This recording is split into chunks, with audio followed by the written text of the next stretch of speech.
Bristol Community College, Mathematics with Dan Avedikian, Math 060, Topics in Developmental Mathematics, Section 1.9, Problem 30. This is Section 1.9, Problem 30. It says use the correct order of operations to solve the following problem. So this is a pretty big problem now. You have 2 times in parentheses 6 to the second power minus the square root of under the square root 4 plus 4 times 3. Then in the denominator of this fraction 3 to the second power minus 10 divided by 2.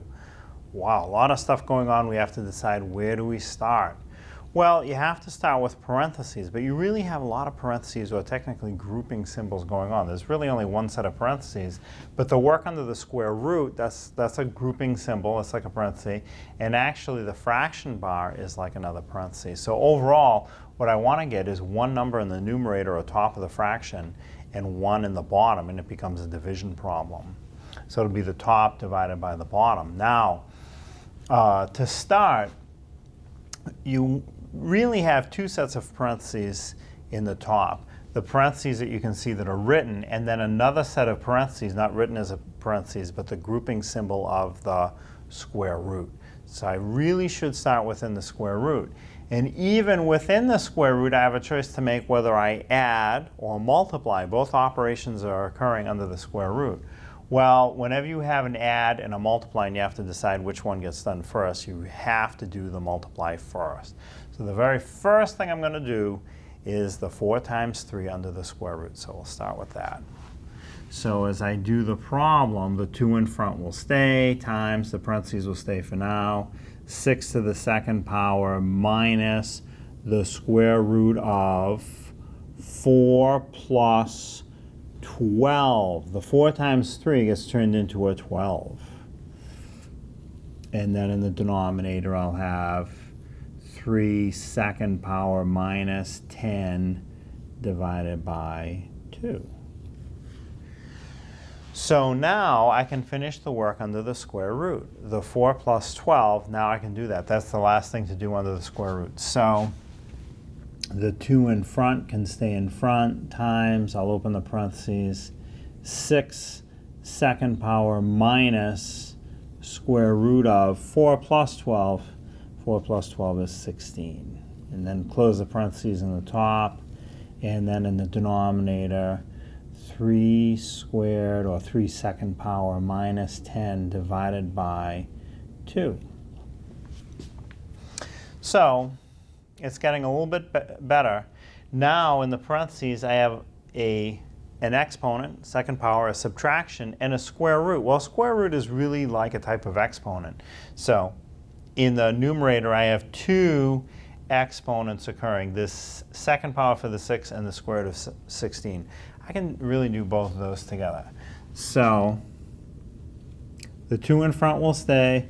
I'll open my parentheses. In the parentheses I will have 36 minus the square root of 16. The square root of 16 is 4. Because square root of 16, what we're looking for is what number multiplied times itself will give me back a 16.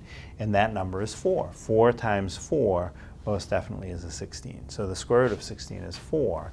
Now in the denominator, or the bottom of my division, I have 3 second power.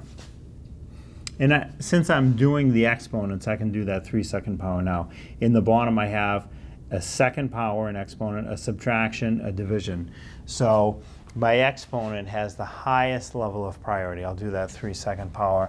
I can do that right now. So that will be 9 minus 10 divided by 2. So now I do still have some parentheses in the top. Let me finish those parentheses right now. So I will have 2 times 36 minus 4 is 32. So all that work in parentheses boil down to a 32. And then in the denominator, 9 minus 10 divided by 2.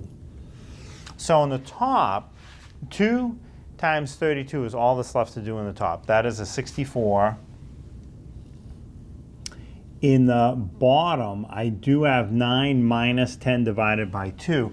I have a subtraction and a division that I have to do, consider all at the same time. Again, that fraction bar is a type of grouping symbol. So between subtraction and division, division has a higher level of priority. I have to do the division first. So I'll leave the 9 for now, but 10 divided by 2 I can do as a 5. That 10 divided by 2 gets turned into a 5, and now I'll have 64 for the upper portion.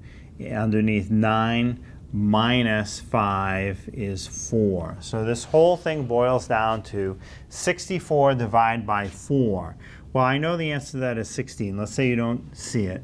64 over 4 is the same as 64 divided by 4, which can be done this way. 4 divides into 64 how many times? 4 will fit into 6 once. 1 times 4 is 4. Now 6 minus 4 is 2. Then I bring down the next digit, which is a 4, put it next to the 2, so the 2 with a 4 after it is a 24. 4 divides into 24 6 times. 6 times 4 is 24. Subtract, the remainder is 0, so it goes in evenly. So the final answer is 16.